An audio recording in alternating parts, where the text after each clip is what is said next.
The iron grip on Iris's arm would leave bruises.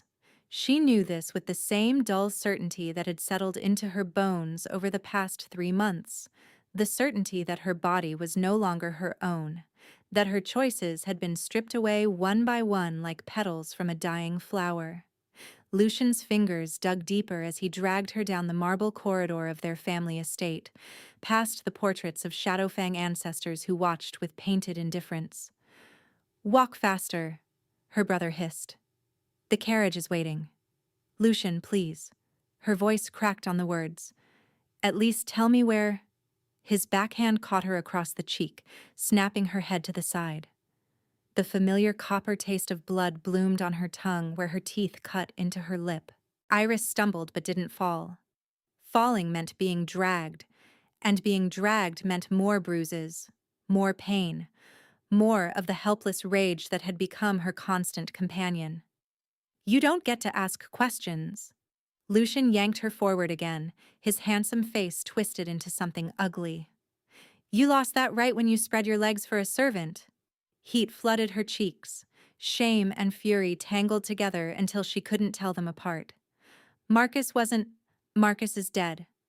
The words were delivered with casual cruelty, as if he were commenting on the weather. "Father had him executed 3 weeks ago. Did you really think we wouldn't find out? A Shadowfang princess rutting with an Omega guard like a common whore?" The world tilted. Iris's knees buckled, but Lucian's grip kept her upright, kept her moving.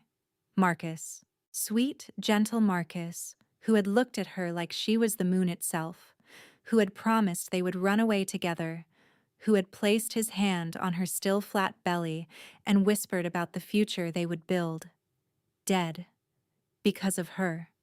Because she had been foolish enough to believe love could exist within these cold walls. "You're lying." The words came out strangled. "Father wouldn't—" "Father did." Lucian shoved her through a side door into the courtyard, where a black carriage waited in the gray pre-dawn light. "And he would have dealt with you the same way, but I convinced him you could still be useful. One final service to your pack, before we wash our hands of you entirely." Iris's hand moved instinctively to her stomach, where the barely there swell pressed against her simple traveling dress.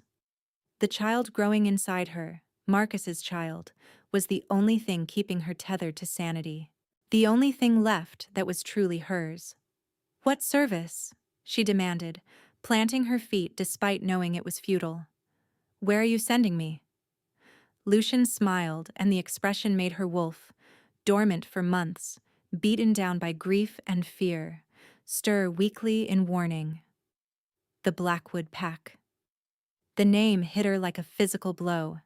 Every pup in the Shadowfang territory grew up on stories of the Blackwoods, the enemy pack to the north, ruled by a king so ruthless that warriors spoke his name in whispers. The war between their packs had raged for 3 generations, a cycle of blood and vengeance that seemed to have no end. "No." Iris shook her head, backing away until she hit the courtyard wall. "No, you can't.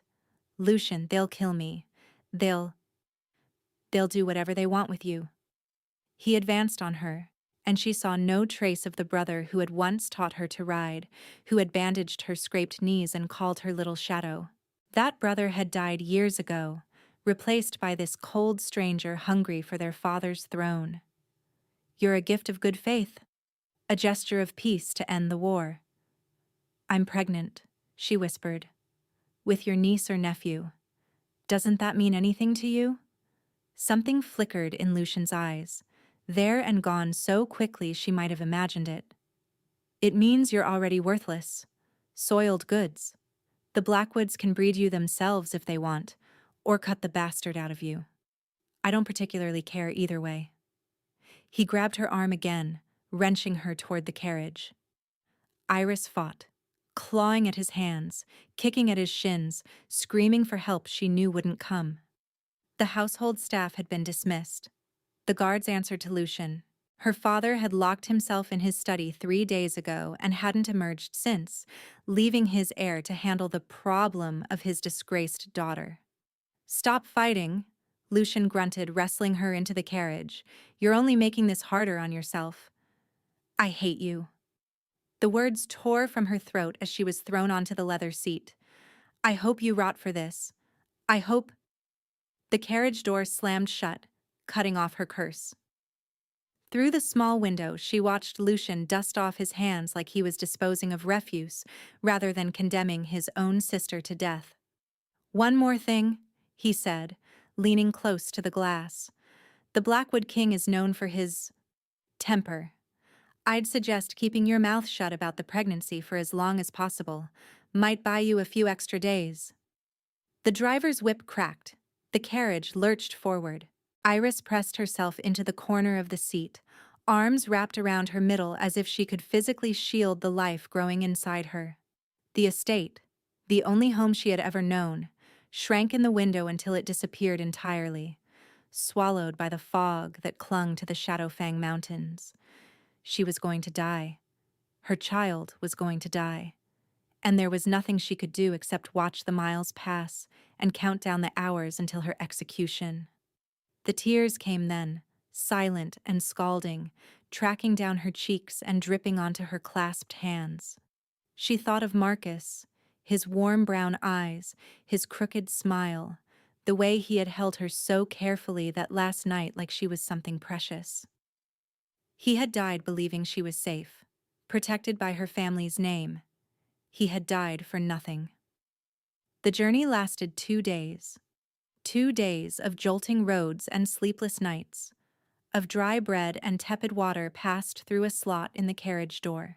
Iris tracked the passage of time by the changing light through the windows, by the gradual shift in landscape from the rocky peaks of home to dense forest so dark it seemed to swallow the sun.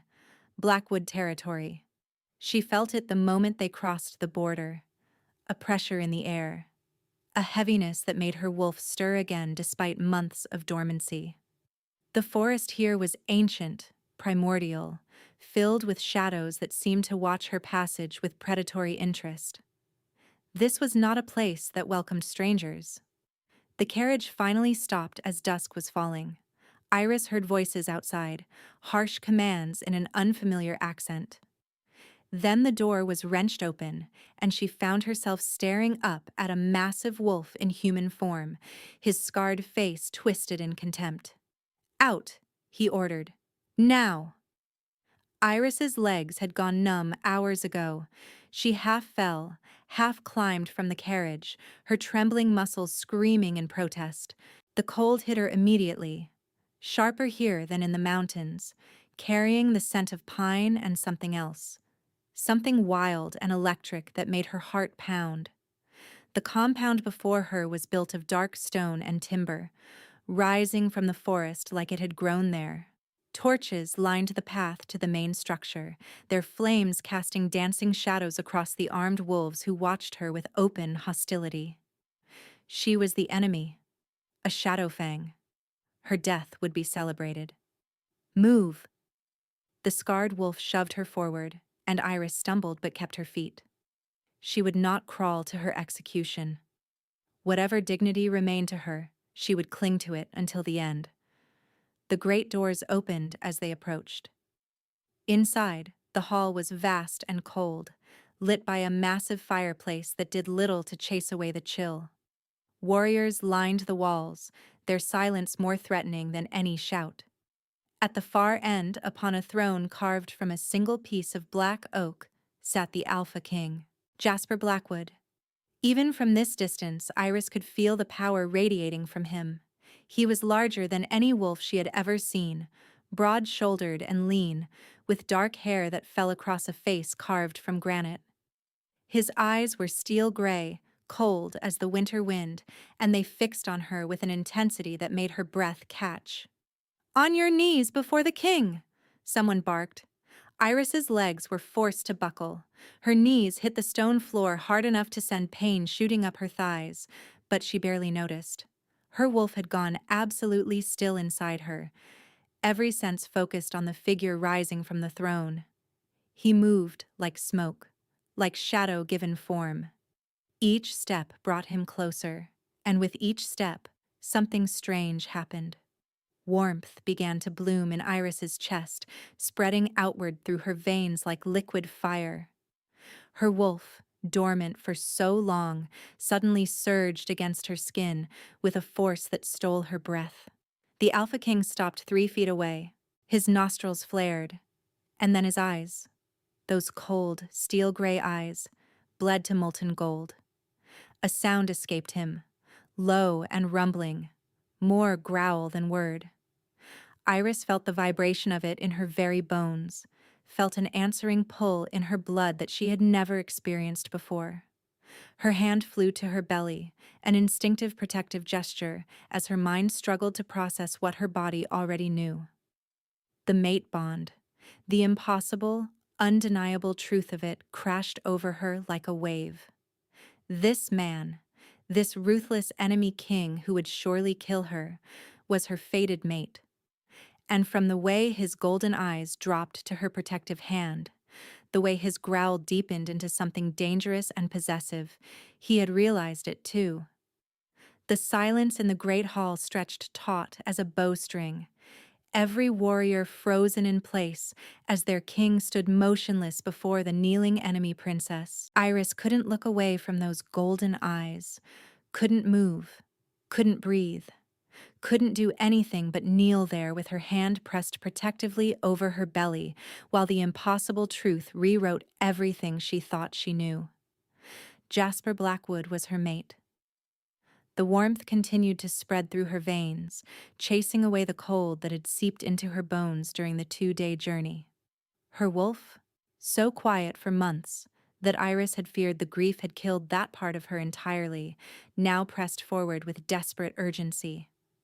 Recognition, longing, a pull toward this man so powerful it felt like her very soul was straining against her skin to reach him. But he was the enemy, the Blackwood King. The wolf who had haunted Shadowfang nightmares for years, whose name mothers whispered to frighten disobedient pups into compliance. And she was pregnant with another wolf's child, sent here as a disposable gift, a gesture of false peace from a brother who wanted her dead. Jasper's growl deepened, the sound rumbling through the stone floor and up through her knees. His hands, large, scarred, capable of violence she could scarcely imagine, clenched at his sides. When he spoke, his voice was rough, strained, as if the words were being torn from somewhere deep. Everyone out. No one moved. The warriors exchanged glances, uncertainty flickering across hardened faces. The scarred wolf who had dragged her from the carriage stepped forward, his jaw tight. "My king, the Shadowfang prisoner." I set out. Gold fire blazed in Jasper's eyes as he turned on his guard, and the dominance that crashed through the room made Iris's wolf want to bare her throat in submission. "Now, every last one of you." They fled. There was no other word for it. These hardened warriors, these killers who had surely bathed in Shadowfang blood, scrambled over each other to obey their king's command. The great doors slammed shut behind them, and then there was only silence. Only the crackle of the fire, only her ragged breathing and his controlled stillness. Iris's arms trembled from holding herself upright. Her knees ached against the cold stone. She should be terrified, alone with the most dangerous wolf in existence, with no witnesses and no hope of rescue. Instead, that maddening warmth kept pulsing through her, and her wolf kept pushing forward, straining toward him like a flower toward sunlight. It made no sense. None of this made any sense. Jasper moved closer. 1 step, 2. Iris flinched backward instinctively, and he froze mid-stride, something flickering across that granite face. Pain, perhaps. Or frustration. She couldn't read him, couldn't predict what would happen next, and that uncertainty was more terrifying than any direct threat. "You're afraid of me." His voice had softened, though it still carried that rough edge that seemed to vibrate in her chest. "You should be. My reputation is well earned." Iris said nothing. What was there to say? "Yes, I'm afraid. Yes, I'm carrying another wolf's child. Yes, my brother sent me here to die, and I've made peace with that because everyone I've ever loved is already dead. Jasper's gaze dropped to where her hand still pressed against her belly. His nostrils flared again, and she saw his jaw clench hard enough that a muscle jumped beneath the skin. The child, he said. It's not mine. A statement, not a question. Of course he could smell it, could scent the foreign claim on her body, the life growing inside her that belonged to a dead Omega guard rather than the fated mate standing before her. Iris's throat tightened. Here it was. The moment he would order her execution, disgusted by the soiled goods his enemy had sent him. No. She forced the word out, forced herself to meet those golden eyes. It's not yours. The father is dead. My own family killed him when they discovered. Her voice cracked, but she pushed through. When they discovered what we were to each other. Something shifted in Jasper's expression. The gold in his eyes flickered, steel gray bleeding back in around the edges as he visibly fought for control. He took a breath. Slow, deliberate, and then did something that shocked her more than any violence could have. He knelt. The Alpha King of the Blackwood Pack lowered himself to the cold stone floor until they were eye level, until she could see the fine lines at the corners of his eyes and the silver threading through his dark hair at the temples. Up close, he was even more overwhelming. His presence filled her senses until she could barely think, and that pine and musk scent of him made her wolf purr with contentment, even as her human mind screamed warnings. "What is your name?" he asked quietly. The question was so unexpected that she answered without thinking. Iris. Iris Shadowfang. Iris. He said it like he was tasting the word, learning the shape of it. You were sent here as a peace offering, a gift to end the war. A sacrifice, she corrected bitterly. My brother wanted me gone. This was the most convenient way to achieve that. Jasper's eyes flashed gold again, brief but bright. Your brother will answer for that. The certainty in his voice made her breath catch. He said it so simply, so matter-of-factly, as if her brother's fate was already sealed. As if this terrifying enemy king intended to avenge the wrongs done to a pregnant prisoner he had only just met. Why? The question escaped before she could stop it. Why would you care what happens to me? I'm nothing. Less than nothing. A disgraced princess carrying a bastard child, sent to you like livestock for trade. You are my mate. The words came out rough, almost guttural. Whatever else you are, whatever brought you to my doorstep, that truth remains. The bond does not lie. Iris shook her head, the warmth in her veins warring with the cold logic of her circumstances. The bond is a mistake. Some cruel joke of the moon goddess. You don't want a mate like me, damaged, pregnant. From the pack your family has been at war with for 3 generations. I'm poison. Keeping me will only bring you trouble. Perhaps. Jasper's voice was impossibly gentle, so at odds with his fearsome appearance that it made her chest ache. But I have never run from trouble before. I don't intend to start now. He rose to his feet, and for a moment she thought he would reach for her. Her wolf yearned toward that possibility with embarrassing desperation, but he simply stepped back, putting distance between them, giving her space she hadn't asked for but desperately needed. Can you stand? Iris tried. Her legs, numb from kneeling on the cold stone, buckled beneath her. She would have crashed to the floor if he hadn't moved, impossibly fast, those scarred hands catching her arms and steadying her. The touch sent heat racing across her skin, and she gasped at the intensity of it. Jasper's fingers tightened fractionally, his pupils dilating as he clearly felt it too. Then he released her, stepping back again as if the contact had burned him. You need food, he said roughly. Rest. A healer to examine you and ensure the journey hasn't... He stopped, his gaze dropping to her belly again. Hasn't caused any harm. You're not going to kill me? The question hung in the air between them. Jasper's expression shifted into something almost wounded, and she realized with a start that her words had hurt him. This fearsome king, this legendary killer, had been hurt by her assumption that he would murder her. "No," he said quietly. "I am not going to kill you. No one in this compound will touch you or your child. Whatever deal was struck with your brother, whatever you were told to expect here, forget it. You are not a prisoner." "Then what am I?" His eyes met hers, gold bleeding through the gray once more. "You are my mate, and I protect what is mine." The words should have sounded possessive, threatening. Instead, they wrapped around her like a blanket, warm and solid and safe in a way she hadn't felt since Marcus had died. Her wolf settled, the frantic pressing against her skin easing into something like contentment. Iris didn't trust it. She couldn't afford to trust it. But some small, treacherous part of her heart uncurled just slightly, reaching toward the impossible hope that maybe, just maybe, she wasn't going to die after all. The room they gave her was nothing like the cold, sparse cell she had expected.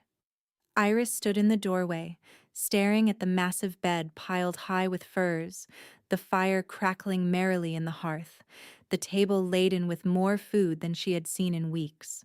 There was even a copper tub in the corner, steam rising from the water that servants must have filled moments before her arrival. "This is wrong," she murmured, though no one was there to hear. "This is all wrong." She was the enemy, a Shadowfang, the daughter of the wolf who had ordered Blackwood soldiers slaughtered, who had burned their villages and salted their fields. She should be in a dungeon, not in a chamber that rivaled her rooms at home. But Jasper had made his orders clear. She was to be treated as a guest. No, more than that. She was to be treated as his mate, even though everyone in the compound knew she carried another wolf's child. Even though accepting her would make him look weak to his warriors, to his council, to every pack that watched the Blackwood throne for signs of vulnerability. Iris crossed to the table and stared at the food without really seeing it. Her stomach churned with hunger. She had barely eaten during the journey, too terrified to keep anything down, but her mind refused to quiet long enough to let her eat. The mate bond. The impossible, undeniable mate bond. She had heard stories, of course. Every wolf grew up hearing about the sacred connection between fated mates, the pull that transcended pack boundaries and personal choice. Her own parents had been mates, though that bond had curdled into something cold and resentful long before Iris was born. She had never expected to find her own mate, had assumed, after falling in love with Marcus, that she would simply choose her own path. Now here she was, bonded to a wolf she should hate, carrying the child of a wolf she had loved, trapped between grief and guilt, and the maddening warmth that pulsed through her veins every time she thought of Jasper's golden eyes. A knock at the door made her jump. Her hand flew to her belly, that protective gesture she couldn't seem to stop making, as she turned to face whoever had come. The door opened slowly. Jasper stepped through, and Iris's heart stuttered in her chest. He had changed from his formal throne room attire into simpler clothing, dark trousers and a loose linen shirt that did nothing to hide the breadth of his shoulders or the predatory grace of his movements. In his hands he carried a tray bearing a simple wooden bowl and a cup that steamed gently. "I thought you might prefer something lighter," he said, his voice carrying that same rough gentleness she had heard in the great hall. The kitchen prepared a feast, but he gestured toward the laden table with something like embarrassment. "It can be overwhelming, after a long journey." Iris stared at him. The alpha king of the Blackwood pack had brought her soup, personally, with his own hands. "Why are you doing this?" she asked, the question escaping before she could think better of it. Jasper set the tray on the small table beside the bed, then straightened to face her. He didn't move closer, seemed in fact to be deliberately keeping distance between them, as if he understood that his nearness overwhelmed her. "Because you're hungry," he said simply, "and frightened. And you've been through more in the past 3 months than anyone should have to endure. The least I can do is bring you food that won't make you feel sicker than you already do. You know about the sickness?" His lips quirked, almost a smile. "My sister had 3 children.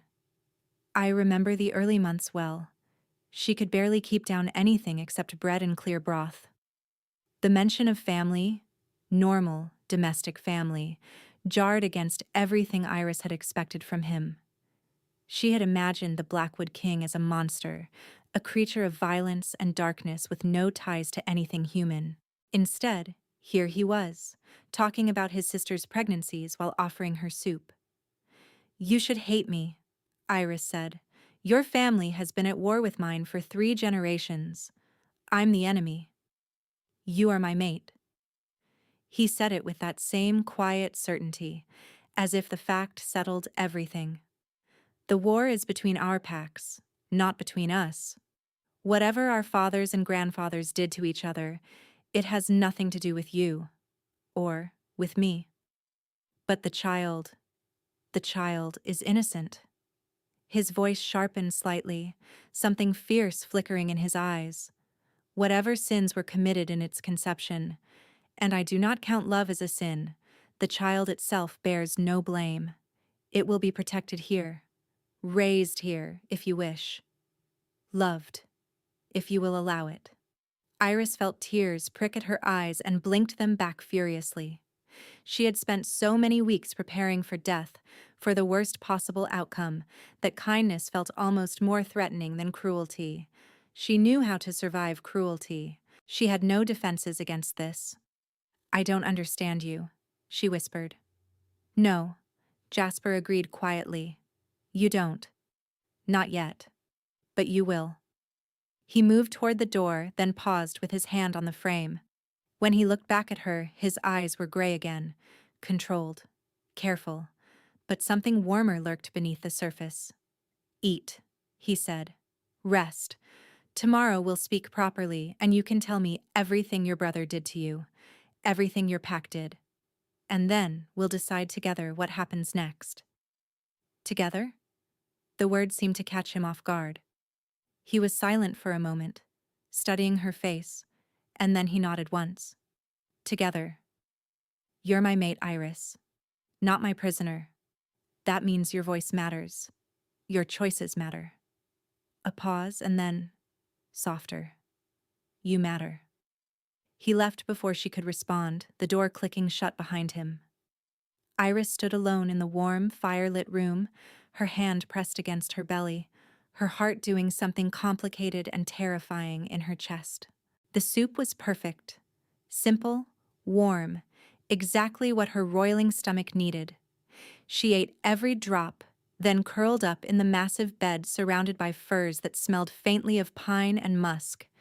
His scent, she realized, feeling her cheeks warm. Sleep, when it came, was dreamless for the first time in months. The council meeting began at dawn. Iris hadn't been invited, but the walls of the compound were thin enough that she could hear the raised voices from her room. She pressed herself against the door, straining to catch the words, her stomach churning with anxiety. "A Shadowfang whore, my king, carrying another wolf's bastard? Insult to your lineage and the memory of every Blackwood who died in this war. Must be dealt with according to tradition. The child cut from her belly and—" The roar that shook the room cut off the speaker mid-sentence. Even through the door, Iris felt the dominance crash through the compound like a physical wave, dropping her to her knees with its intensity. Her wolf cowered, recognizing the fury of an alpha pushed beyond his limits. "Enough." Jasper's voice was barely recognizable, all trace of the gentleness she had heard last night stripped away, replaced by cold, lethal authority. You dare speak of my mate that way? You dare suggest harm to a child under my protection? My king, I only meant— You meant to test me, to see if I have gone soft." A pause, heavy with threat. Allow me to clarify. Any wolf who speaks against my mate again will answer to my teeth. Any wolf who so much as looks at her with disrespect will be reminded why I have held this throne for 15 years. Am I understood? Silence. Then murmured assents, hasty and fearful. Iris pressed her forehead against the cool wood of the door, trembling. He had defended her. This king she barely knew, this mate she had never asked for, had just threatened his own counsel to protect her and her unborn child. Footsteps approached her door. She scrambled backward, trying to compose herself, but when Jasper entered, she knew he could see the evidence of her eavesdropping written across her face. He didn't comment on it. Instead, he took in her position. Standing in the center of the room, arms wrapped around herself, eyes wide with something between fear and wonder, and his expression softened fractionally. Walk with me?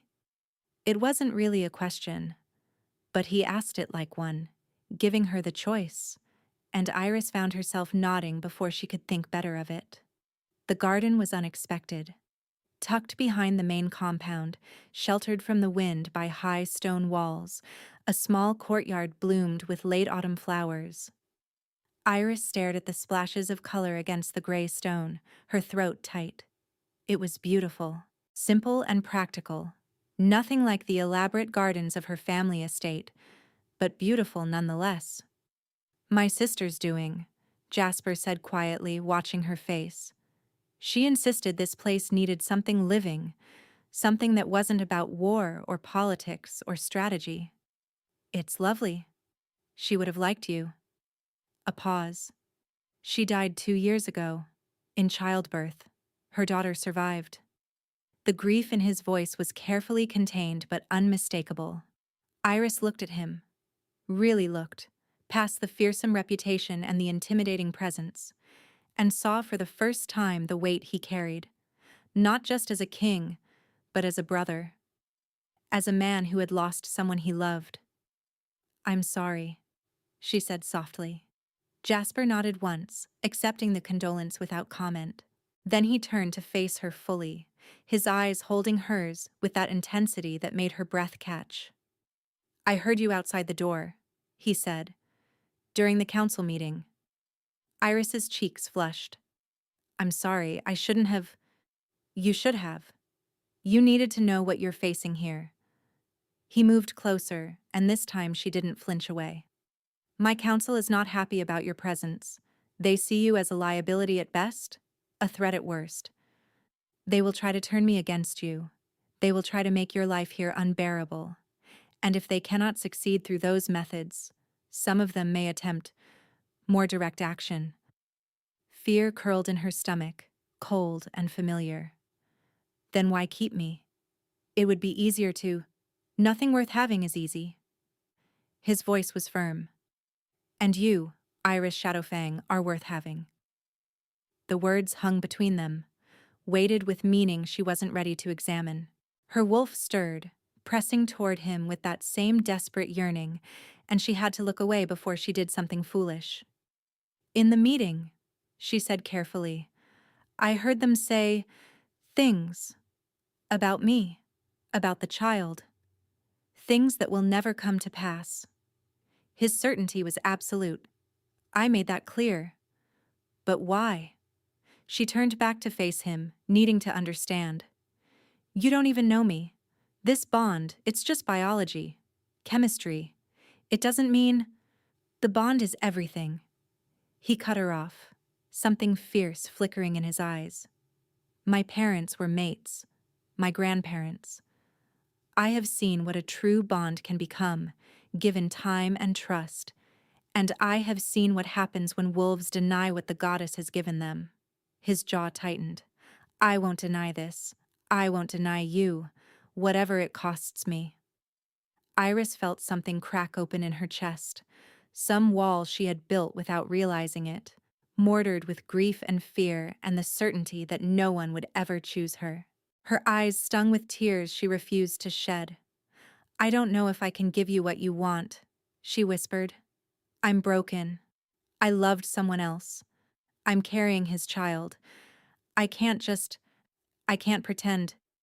I'm not asking you to pretend anything. Jasper's voice was impossibly gentle. I'm asking you to stay, to give this a chance, to let me show you that whatever you've been told about me, about this pack, about what you deserve, it was a lie. She shook her head, overwhelmed. You don't know what I deserve. He stepped closer, close enough that she could feel the heat of him, could smell that pine and musk scent that made her wolf want to curl up in contentment. His hand rose, hovering near her cheek but not quite touching, giving her the chance to pull away. I know you've been treated as worthless, he said quietly. Disposable.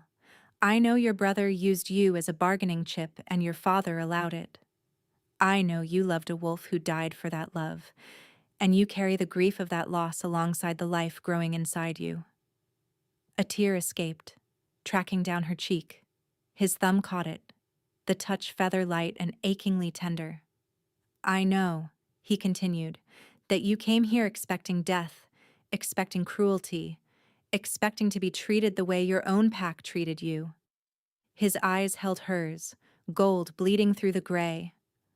I intend to prove you wrong, every day, for as long as it takes, until you understand that you are not worthless, you are not disposable, you are mine, and I protect what is mine. Iris closed her eyes, overwhelmed. The bond pulsed between them, warm and insistent, and for the first time since Marcus died, she felt something other than despair. She felt hope. The hope bloomed fragile and uncertain in her chest, a tender thing that could be crushed so easily. Iris kept her eyes closed for a long moment, afraid that if she opened them, this would all dissolve. The warmth of Jasper's hand against her cheek, the solid presence of him before her, the impossible gentleness in his voice. But when she finally looked at him, he was still there, still watching her with those gold-threaded gray eyes, still holding her face like she was something precious rather than something discarded. I should go back inside, she whispered, though every part of her wanted to stay in this garden, in this moment, forever. I need to rest. Jasper nodded, his thumb tracing one final path across her cheekbone before he let his hand fall. I'll walk you to your chamber. They moved through the garden in silence, their footsteps soft on the stone path. The morning sun had climbed higher, warming the air and filling the courtyard with the scent of blooming flowers. Iris breathed it in, trying to memorize it. This peace, this unexpected kindness, in case it was ripped away from her tomorrow. The main hall was empty when they entered. The breakfast cleared and the fire burned down to embers. But as they approached the corridor leading to the guest chambers, voices drifted toward them from somewhere deeper in the compound. Raised voices, angry ones. Jasper's hand found the small of her back, guiding her forward with gentle pressure. My council meets again this afternoon. Ignore whatever you hear. Their complaints will change nothing. But before they could reach the corridor, a door burst open ahead of them, and a figure strode through. Iris's blood turned to ice in her veins. Lucian. Her brother looked exactly as he had the last time she'd seen him. Dark hair swept back from a face that had once been kind to her, sharp features that could shift from charming to cruel in an instant. He wore traveling clothes, dust-covered and road-worn, but his bearing was unmistakable. The confidence, the arrogance, the way he occupied space like he owned it, like everyone around him existed merely to serve his purposes. His eyes found her immediately and something flickered across his face. Surprise, quickly masked, then a smile that didn't reach his eyes. Sister. The word dripped with false warmth. You look well. Better than I expected, given the circumstances. Iris couldn't speak. Her throat had closed, her heart hammering against her ribs with such force she thought it might shatter them. She felt Jasper's hand tighten against her back, felt the tension coil through his body like a predator preparing to strike. Lucian Nightshade. Jasper's voice was flat, dangerous. You weren't expected for another week. I grew impatient. Lucian spread his hands in a gesture of false humility. The treaty negotiations are too important to delay. My father sent me ahead to ensure smooth proceedings. His gaze slid to Iris again, sharp and assessing. I see my gift arrived safely. Gift. The word hit her like a physical blow, as if she were a thing to be wrapped and presented, a token of goodwill, rather than a living woman. Her wolf snarled, pressing against her skin, and for a terrifying moment she thought she might actually shift, might actually lunge at her brother's throat and tear out the lies before he could speak them. Jasper stepped forward, placing himself partially between Iris and Lucian. The movement was subtle, protective, and something in Iris's chest ached at the sight of it. Your sister is not a gift, Jasper said, each word precise and cold. She is a guest under my protection, and soon. He paused, letting the silence stretch until it became uncomfortable. She will be much more than that. Lucian's smile faltered just slightly. Of course, I only meant. I know exactly what you meant. Jasper's eyes had bled fully gold now, the wolf looking out through them with ancient, predatory patience. You meant to remind me that you discarded her, that you sent her here expecting her to die, that you used your own sister as a bargaining chip because you deemed her worthless. The color drained from Lucian's face, but he recovered quickly. The negotiations between our packs require. What they require is respect. Jasper's voice dropped, carrying with it the weight of command that had held the Blackwood throne for 15 years. Which you will learn to show, to me, to my pack, and most importantly. His hand found Iris's again, lacing their fingers together in full view of her brother. To your sister. Lucian's eyes tracked the movement and Iris saw it then, the calculation behind his charm, the wheels turning as he reassessed the situation.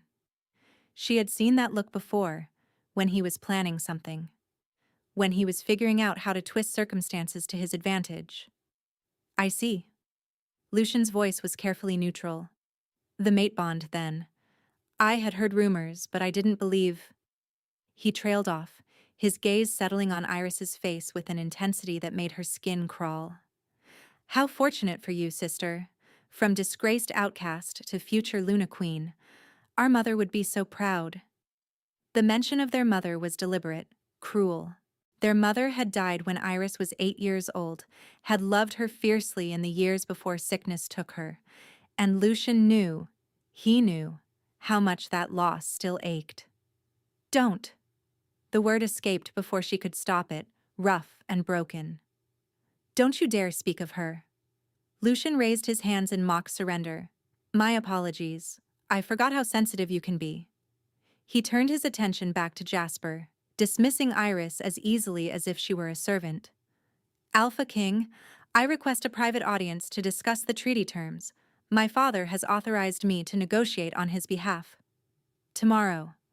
Jasper's tone brooked no argument. You've traveled far. Rest. Recover. We'll speak in the morning. It was a dismissal, clear and unmistakable. For a moment Lucian's mask slipped, rage flickering across his features before he smoothed it away.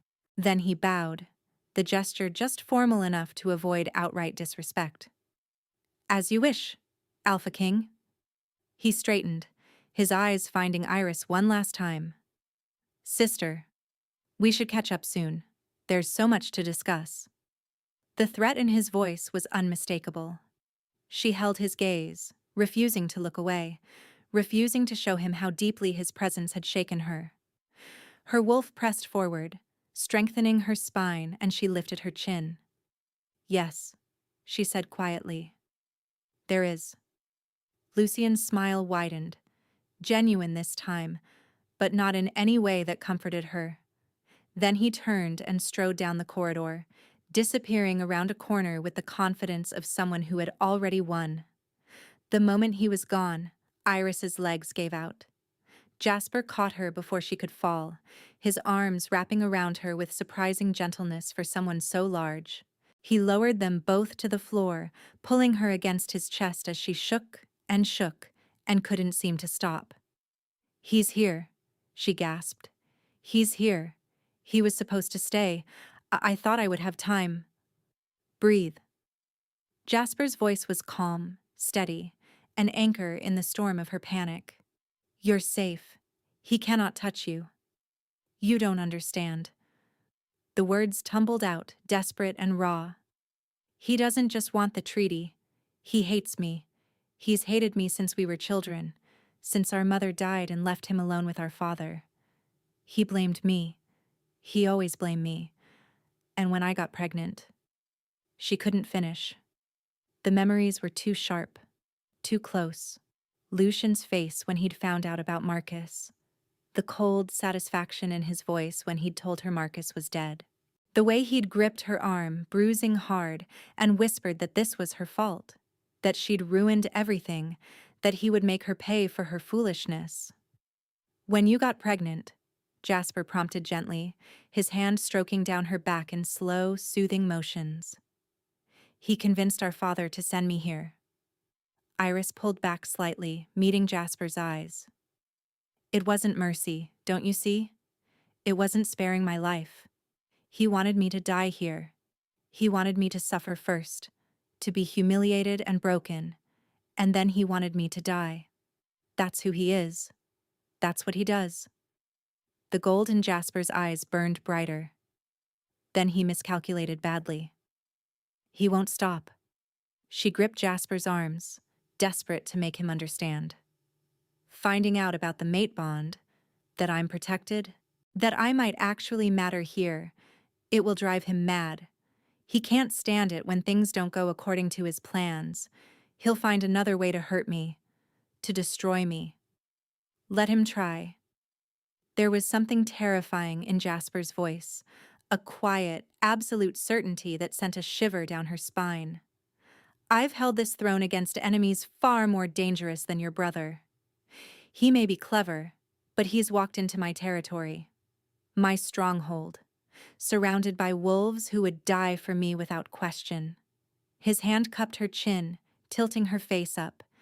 "And more importantly, he's threatened someone I intend to claim, someone my wolf has already chosen. There is no scheme he could devise, no plot he could hatch, that would save him if he tries to harm you or your child." Iris stared at him, overwhelmed. "Why do you keep saying that? You don't know me. You don't—" "I know enough." His thumb traced her lower lip, feather-light. "I know you survived a household that wanted you dead. I know you loved someone enough to risk everything for him. I know you're carrying his child despite the danger, despite the shame your pack tried to heap upon you, because you refused to let their cruelty destroy what matters to you." Her breath caught. No one had ever seen her like this. No one had ever looked past her circumstances to the person underneath. "I know," Jasper continued, his voice dropping to something intimate and fierce, "that you're terrified right now, that your brother's presence has shattered whatever peace you were beginning to find. And I know that despite your fear, you stood in that hallway and refused to let him see you break." His eyes held hers. "That is who you are, Iris. That is what I see. And that is why I will burn this entire compound to the ground before I let anyone take you from me." The bond pulsed between them, warm and insistent, and Iris felt something shift in her chest. Some wall that had held firm against him began to crumble, just a little, just enough. "I can't." She swallowed hard. "I can't promise you anything. There's still so much. I know." He pressed his forehead against hers, breathing her in. "I'm not asking for promises. Just time. Just a chance." She closed her eyes, leaning into his warmth, despite every instinct screaming that this was dangerous, that caring was dangerous, that opening herself up again would only lead to more pain. But the bond sang in her blood, and her wolf curled toward him with desperate longing, and for this one moment, she let herself have it. 3 days passed in strange, suspended peace. Iris saw Lucian only in passing, brief glimpses at meals, where he sat with Jasper's counsel and spoke in low, persuasive tones. Each time their eyes met, something cold slithered down her spine, a warning, a promise of violence to come. But Jasper kept his word. He assigned guards to her chamber, wolves who watched Lucian's every move with barely concealed hostility. He arranged for her meals to be brought by servants he trusted, cutting off any avenue for poison. And every evening, he came to her. They talked. For hours, sometimes, about everything and nothing. He told her about his sister, Elena. Her name had been Elena, and the garden she'd planted before her death. He told her about the daughter who had survived, a bright-eyed girl of 5 who lived with her grandmother in the Southern Territories, protected and loved. Iris told him about Marcus, about the way he'd smiled at her across crowded rooms, about the secret messages they'd passed through trusted servants, about the night he'd kissed her for the first time, and she'd known that she would love him forever. Jasper listened without jealousy, without resentment. He held her hand as she cried, and when she'd exhausted her tears, he simply said, "He sounds like someone worthy of your love." "He was," she whispered. "He was good, pure. He deserved so much better than what my family did to him." "He had you." Jasper's voice was soft. "That seems like more than most wolves ever find." The words cracked something open in her chest. She looked at him, really looked, and saw not an enemy or a stranger, but a man who had lost and loved and survived, just as she had. A man who offered her safety without demanding anything in return. A man whose wolf called to hers with such desperate longing that denying it felt like tearing out her own heart. "I'm starting to believe you," she admitted, barely above a whisper, "about the bond, about this, whatever this is." Hope flared in his golden eyes, fierce and bright. "What changed?" "You." She reached for him, her fingers trembling as they brushed his jaw. "You keep proving yourself. Over and over. Every time I expect cruelty, you show me kindness. Every time I expect demands, you give me space. I don't—" Her voice broke. "I don't know what to do with it." "You don't have to do anything." He turned his face into her palm, pressing a kiss to her skin. "Just let me keep proving it." The attack came on the 4th night. Iris woke to darkness and the sound of her door splintering open. She barely had time to scream before hands closed around her throat, dragging her from the bed with brutal force. "Did you think I would let you destroy everything?" Lucian's face swam into view, twisted with rage. His grip tightened, cutting off her air, and stars exploded across her vision. "Father's weak," he snarled. "He actually believes this treaty will hold. He doesn't see that Blackwood is positioning to absorb us completely. And you, spreading your legs for their king like a common whore." Iris clawed at his hands, gasping for breath. Her wolf howled, fighting to surface, but the lack of oxygen made everything sluggish, distant. The edges of her vision darkened. Then Lucian's weight vanished. A roar shattered the night, primal, terrifying, the sound of an alpha's fury unleashed. Iris collapsed to the floor, sucking in desperate breaths, and through streaming eyes she saw Jasper, half-shifted, claws extended, golden eyes blazing, pinning Lucian to the wall by his throat. "You touched her." Jasper's voice was barely human. "You put your hands on my mate." "She's not—" Lucian choked, scrabbling at Jasper's grip. "The marking isn't complete. She's not yours." "She was mine from the moment I scented her." Jasper's claws tightened, drawing blood. "And you just signed your death warrant." Guards flooded the room, shouting, chaos. But all Iris could see was Jasper's face as he turned to her, his rage giving way to desperate concern. "Iris, Iris, are you the baby?" She pressed her hands to her stomach, trembling violently. Please. I need to know if the baby. Healer! Jasper's bellow shook the walls. Now! And as hands lifted her, as voices swirled around her in a blur of panic and fury, Iris met Lucian's eyes across the room. He smiled. Even now, even caught, even defeated, he smiled. And she knew, with sickening certainty, that this wasn't over. The healer arrived within moments, a gray-haired woman with steady hands and sharp eyes who knelt beside Iris on the cold stone floor. Guards still held Lucian against the wall, Jasper's claws at his throat, but Iris couldn't focus on any of it. Her entire world had narrowed to the desperate flutter she prayed she would feel beneath her palms. Be still, child. The healer's voice was calm, professional, cutting through Iris's panic.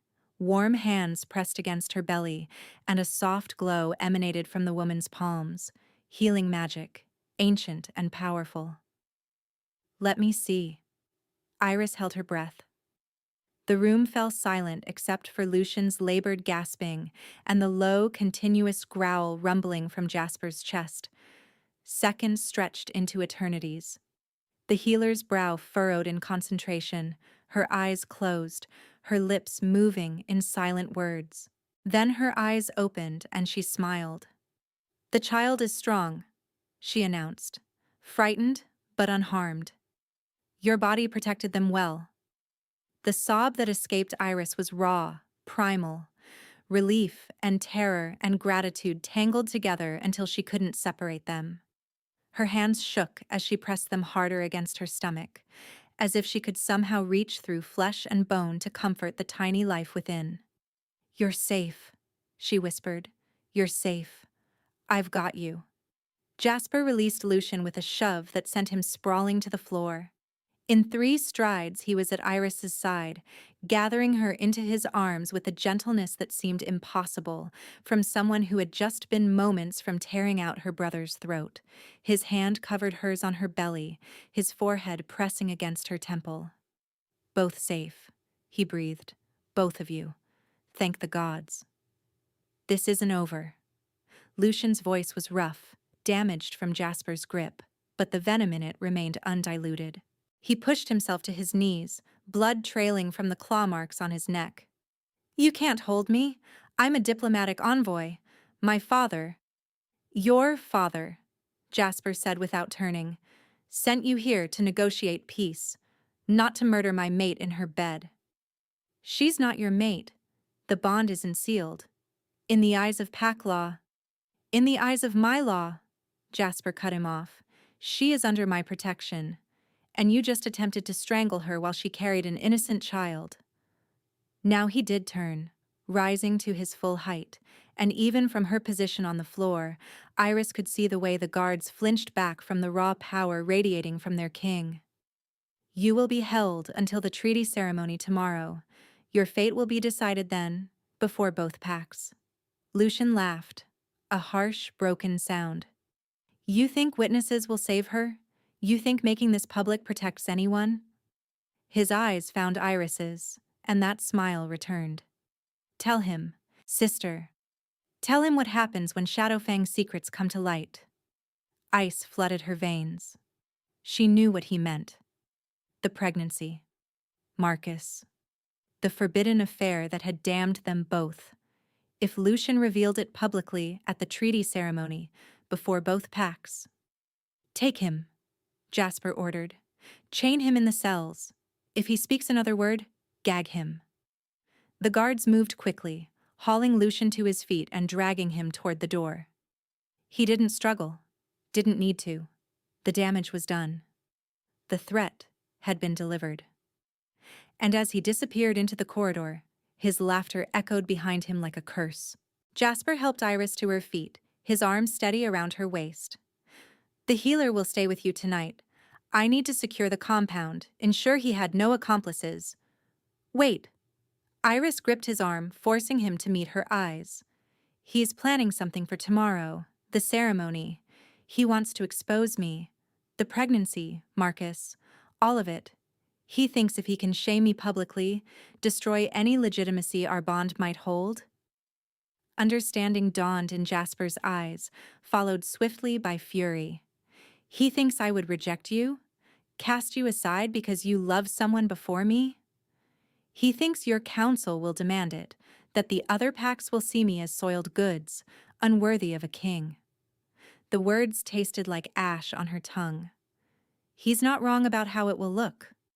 A Shadowfang princess, pregnant with a servant's child, claiming a mate bond with the enemy Alpha. Iris. Jasper cupped her face in his hands, tilting it up until she had no choice but to see the absolute certainty in his gaze. Let him try. Let him stand before both packs and spew his poison. I will claim you anyway. I will declare your child my heir anyway. And when he realizes his scheme has failed, when he understands that nothing he says can break what exists between us, I will tear his heart from his chest. Her breath caught. You would do that? Even knowing I would burn the world for you. He pressed his forehead to hers. Tomorrow, at the ceremony, we end this. Together. The treaty ceremony was held at midday in the Great Hall, sunlight streaming through high windows to illuminate the assembled wolves. Shadowfang envoys stood on one side, Blackwood warriors on the other, and at the front of the room, chains gleaming on his wrists, stood Lucian. Iris entered on Jasper's arm, wearing a gown of deep blue that did nothing to hide the subtle swell of her belly. Whispers followed her, curious, hostile, fascinated. But she kept her chin high and her shoulders back. She had spent her entire life being judged, being found wanting, being told she was worth nothing beyond her family name. No more. Jasper led her to the raised platform where both alphas would sign the treaty. Lucian's guards positioned him nearby, his chains clinking as he shifted, that familiar smile playing at his lips.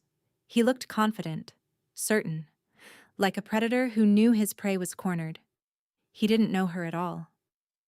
Lords and ladies of both packs, Jasper began, his voice carrying through the hall. We gather to end a war that has claimed too many lives. Today, we sign a treaty of peace. Before you sign anything, Lucian interrupted, his voice cutting through the formal proceedings. I have information that this assembly needs to hear. Murmurs rippled through the crowd. The Shadowfang envoys exchanged glances. The Blackwood warriors' hands moved toward their weapons. You are a prisoner, Jasper said coldly. You have no right to speak. I have every right to protect my pack from deception. Lucian turned to face the crowd, playing to his audience with practiced ease. The Alpha King claims a mate bond with my sister, but what he doesn't know, what none of you know, is that she's already carrying another man's child. Gasps. Shocked silence. Iris felt the weight of every eye in the room, felt the judgment descending like a physical blow. She seduced a servant, Lucian continued, warming to his tale. An Omega guard, so far beneath her station it would be laughable if it weren't tragic. When my father discovered her shame, he had the man executed. But the damage was done. She's soiled, worthless. And now she's attempting to pass off her bastard as enough. The word cracked through the hall like thunder. But it wasn't Jasper who had spoken. It was Iris. She stepped forward, away from Jasper's protective arm, away from the safety he offered. Her heart hammered against her ribs, her wolf pressing against her skin with fierce approval, and when she spoke again, her voice carried with a clarity she hadn't known she possessed. You're right, brother. She turned to face him, meeting his surprised eyes with steel in her own. I did love Marcus. I loved him with everything I had. And yes, I'm carrying his child. A child conceived in love, not shame. A child whose father was murdered by our own family because he dared to treat me as something more than a political pawn. The whispers grew louder. Lucian's smile faltered. But you left out the most important parts, Iris continued, advancing on him. You left out how you bruised my arm when you found out about the pregnancy. How you told me Marcus was dead with pleasure in your voice. How you convinced our father to send me here, pregnant and terrified, as a gift to our enemies, because you assumed I would be killed and you'd be rid of me forever. That's not. You left out. Her voice rose, drowning his protest. How you arrived a week early to this treaty negotiation. How you spent 3 days positioning yourself as the reasonable envoy. And how, last night, you broke into my chamber and tried to strangle me while I slept. The crowd erupted. Shadowfang wolves shouted denials. Blackwood warriors roared their fury. But Iris wasn't finished. I have spent my entire life being your sacrifice, Lucian. Our mother's death broke you, and you made me pay for it. Every year, every day. Every moment you looked at me and saw only something to destroy. Tears burned her eyes, but she didn't let them fall. But I am done being afraid of you. I am done letting your hatred define my worth. You wanted me dead, and I survived. You wanted me broken, and I found strength. You wanted me alone, and I found. Her voice cracked. She glanced back at Jasper, at the fierce pride blazing in his golden eyes. I found a mate who sees me, not my family's shame, not my brother's lies. Me. Lucian lunged, even chained, even surrounded by guards. His fury overcame his reason. He threw himself toward Iris with a snarl of pure hatred, his eyes wild, his hands reaching for her throat. But this time, she saw it coming. Iris stepped aside, her wolf-enhanced reflexes guiding her body, and as Lucian stumbled past her, she spoke the words that would seal his fate. I am done being your sacrifice. Jasper moved like lightning. He caught Lucian mid-lunge, slamming him to the ground with enough force to crack stone. His claws extended, pressing against her brother's throat, and when he looked up at Iris, his eyes were pure molten gold. The choice is yours, he said. His life is in your hands. Iris stared down at her brother, at the boy who had once bandaged her scraped knees, at the man who had made her life a nightmare for 15 years, at the monster who had killed the father of her child and tried to murder her twice. You stupid bitch, Lucian spat, blood trickling from his mouth. You've ruined everything. Father will never stand for this. The Shadowfang pack will do nothing, Iris said quietly, because I am no longer Shadowfang. She looked at Jasper, nodded once. His claws moved. Blood sprayed across the stone floor. And Lucian Nightshade, heir to the Shadowfang throne, breathed his last with a look of shock frozen on his face. Silence fell over the hall. Then, slowly, one by one, the Blackwood warriors began to kneel. To their king, to their future queen, to the woman who had exposed a traitor and claimed her own fate. The Shadowfang envoys, pale and shaken, offered no protest. Lucian had damned himself with his own actions. There would be no war over this, not when the evidence of his treachery was so clear. Jasper rose, blood dripping from his claws, and extended his clean hand to Iris. It's over, he said softly. She took his hand. And finally, she believed it. The ceremony continued. The treaty was signed, by Jasper and by the senior Shadowfang envoy, who pledged to bring word to the Alpha of his son's death and treachery. Iris stood at Jasper's side throughout, her hand in his, her head held high despite the exhaustion that pulled at her bones. When the last signatures were affixed and the last witnesses had departed, Jasper led her through the compound to his private chambers. The room was warm, lit by firelight and candles, furnished with a massive bed draped in furs. It should have felt intimidating. Instead, it felt like coming home. You were magnificent today, Jasper said, closing the door behind them. I have never seen anyone command a room the way you did. I was terrified. The admission came easily now. The entire time I thought I would collapse, that my voice would fail, that everyone would see right through me. They saw exactly what I've seen since the moment you were brought before me. He crossed to her, taking her hands in his. Strength, courage. A wolf who refuses to bow, no matter how much the world demands it. Warmth flooded through her. The mate bond, yes, but something more. Something that felt dangerously close to love. Jasper. She stepped closer, her fingers trembling as they traced the line of his jaw. I'm ready. His breath caught. Ready for what? To be yours. Truly yours. She rose on her toes, pressing her lips to the corner of his mouth. I don't want to wait any longer. I don't want fear or doubt to steal any more time from us. Mark me. Claim me. Make this bond permanent. A shudder ran through him. His eyes bled to gold, his wolf surging to the surface, and when he spoke, his voice was rough with barely leashed hunger. Are you certain?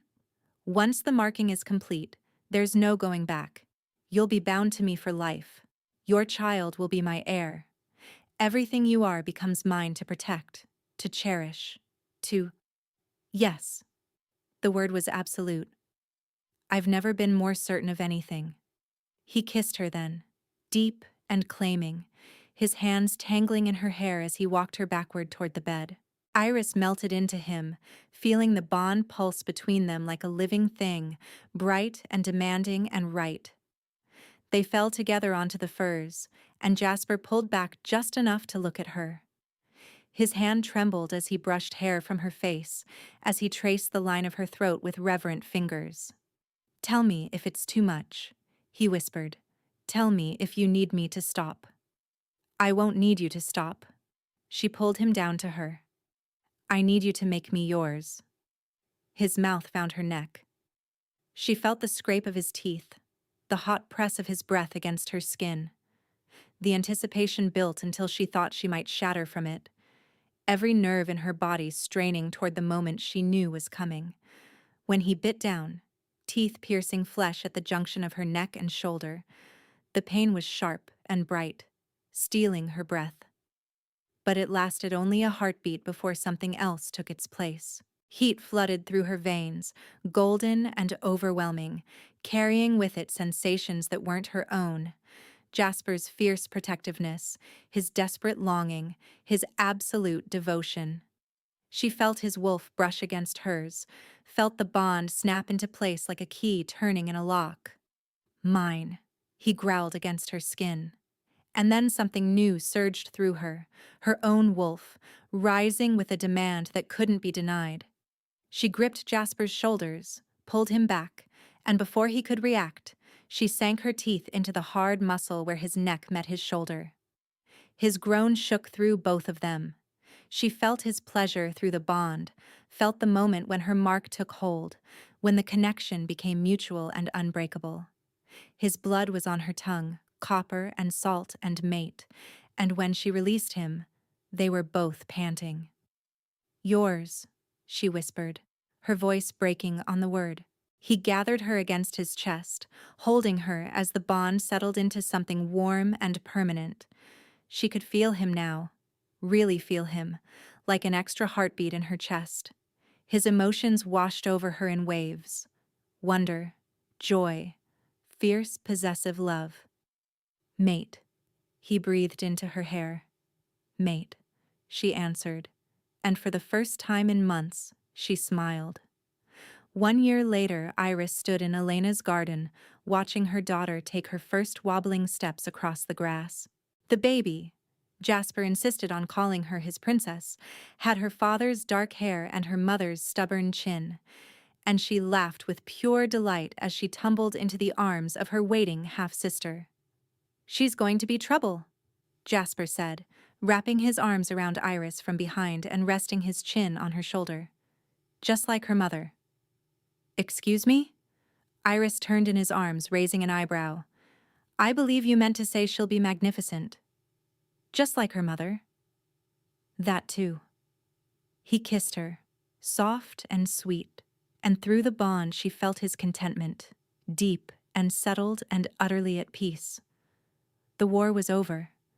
The treaty held. The Shadowfang pack. under new leadership after Lucian's death and their alpha's failing health, had sued for peace in earnest. Trade flowed between the territories. Patrols no longer ended in bloodshed.